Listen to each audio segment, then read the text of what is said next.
नमः शिवाय प्रिय दर्शकों, हाजिर हूं मैं पंडित ब्रजेश वशिष्ठ एक बार पुनः आपके बीच में आपसे जुड़ा हुआ जो आपको लाभ देने वाला है, आर्थिक तंगी से आजादी देने वाला है। एक ऐसा उपाय लेके आया हूं ना जो ज्योतिषीय गणना के आधार पे है, जिसे आप करोगे ना तो निश्चित तौर पे आपको लाभ मिलेगा। और ये ऐसे ही नहीं मैंने बनाया है, इस उपाय के पीछे जो मैंने ज्योतिषीय गणित लगाया है, जो तर्क वितर्क किया है ना, उसके साथ समझाते हुए ये उपाय बताने जा रहा हूं। अगर आप एस्ट्रोलॉजर हैं तो आपके लिए अति उत्तम है।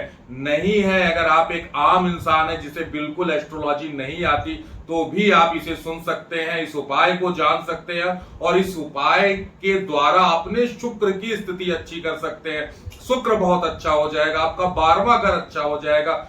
आप पुरुष हैं, विवाह नहीं हो रहा है तो विवाह के योग बन जाएंगे। अगर आप स्त्रियां हैं, आपको यूरिनल प्रॉब्लम चल रही है तो वो यूरिनल प्रॉब्लम दूर हो जाएगी। पति पत्नी के संबंध को भी ये बहुत अच्छा कर देता है। ये अद्भुत अचूक उपाय है जो आपको कहीं नहीं मिलेगा।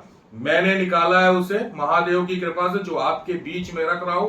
कैसे आप अपने द्वादश भाव में शुक्र को भेज के एक छोटा सा उपाय करके अपने जीवन को खुशहाल बना सकते हो, आर्थिक रूप से माला माल हो सकते हैं। आप कुछ भी हो, आप मजदूर हो तो, आप अध्यापक हो तो, आप बिजनेसमैन हो तो, आप बड़े से बड़े पद पे क्यों ना हो, आपके पास बहुत धन क्यों ना हो, फिर भी ये उपाय आपके लिए लाभकारक होगा। हाँ, उपाय की कुछ शर्तें होंगी जो बिल्कुल सरल है और उपाय के लिए किसी भी बाहरी सामग्री को आपको ढूंढ के नहीं लेके आना है। आपका शरीर ही आपको माता लक्ष्मी की कृपा प्राप्त कराएगा। कैसे कराएगा, कैसे आप करेंगे, ये सब विस्तृत आपको बताने जा रहा हूं। वीडियो को पूरा देखिएगा। और एक बात आपसे कहना चाहता हूं, इतनी मेहनत से वीडियो बनती है, अगर आपको वीडियो अच्छा लगता है तो आप इसे लाइक, शेयर और सब्सक्राइब अवश्य करिए। दर्शकों, हमने वैदिक पराशरी ज्योतिष, सामुद्रिक शास्त्र, केपी कुंडली, जैमिनी पद्धति, नाड़ी ज्योतिष, लाल किताब और तंत्र मंत्र पे बहुत कुछ रिसर्च किया है। और तंत्र मंत्र पे रिसर्च करके जो एक आध्यात्मिक यात्रा शुरू होती है, उस पे भी मैं कार्य कर रहा हूं। और इसी के साथ साथ ज्योतिष जो एक महत्वपूर्ण सब्जेक्ट रहा है, इन सब के साथ वो निरंतर कार्यरत चल रहा है। इसी के आधार पे एक छोटी सी गणना आपको पहले बताना चाहूंगा, जिसे आपको जानना बहुत जरूरी है। देखो भाई, ज्योतिषी गणना कब होती है? आपकी एक कुंडली बनती है जिसमें 1 से लेके 12 तक नंबर लिखे रहते हैं। आप देखो ना, आपका जो 12 नंबर जहां लिखा हुआ है वो 12वां घर होता है। और आपका जो द्वितीय भाव है, जहां पे 2 नंबर लिखा होता है, उसे द्वितीय भाव कहते हैं।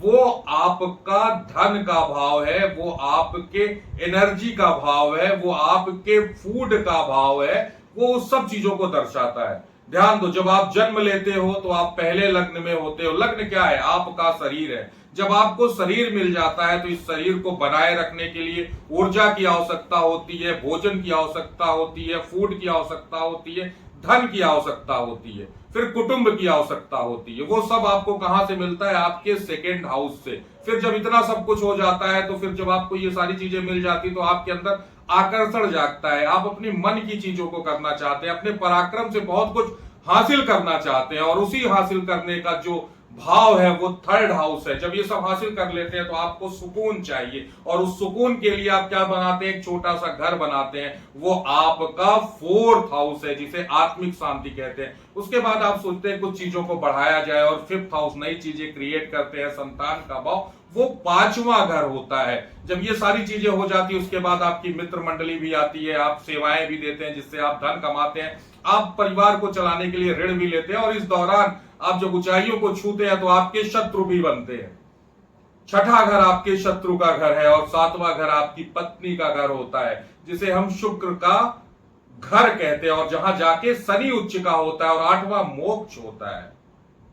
और यही शुक्र 12वें जाके उच्च का हो जाता है, मीन में जाके उच्च का हो जाता है। अभी तो मीन में आपके जो है शनिदेव विराजमान है। करना क्या है? बिल्कुल सरल है। आपको ना बृहस्पतिवार के दिन जाना है, केले के पास जाना है, और उस केले के पास जाके थोड़ा सा अक्षत और हल्दी गिरा के कहना है कि मैं शुक्रवार को आपको लेने आऊंगा, आपका थोड़ा सा रस निकालूंगा। केले के तने का थोड़ा सा रस निकाल लीजिएगा। आगे उपाय है। अगर आप ये नहीं कर सकते तो इसको यहां से भी कर सकते हैं। करना क्या है, आपके शरीर में जो सबसे इंपॉर्टेंट पार्ट होता है ना, वो आपके पैर की एड़ियां हैं।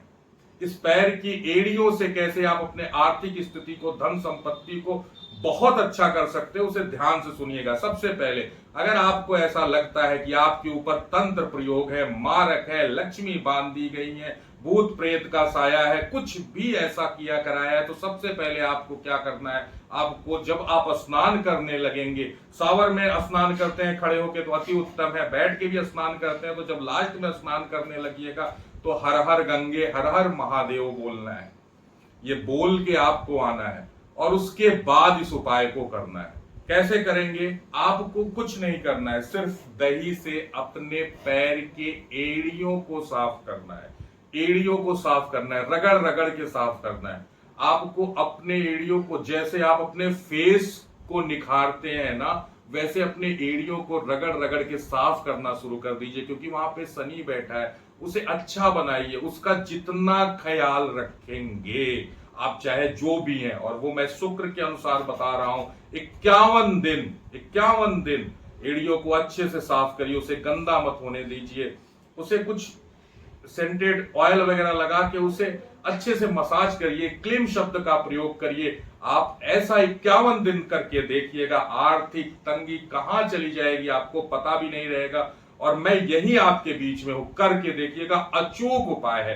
हाँ, अगर आप उसमें केले का रस मिला देते हैं तो वो अद्भुत बन जाएगा, अद्भुत क्या, बेहतरीन हो जाएगा।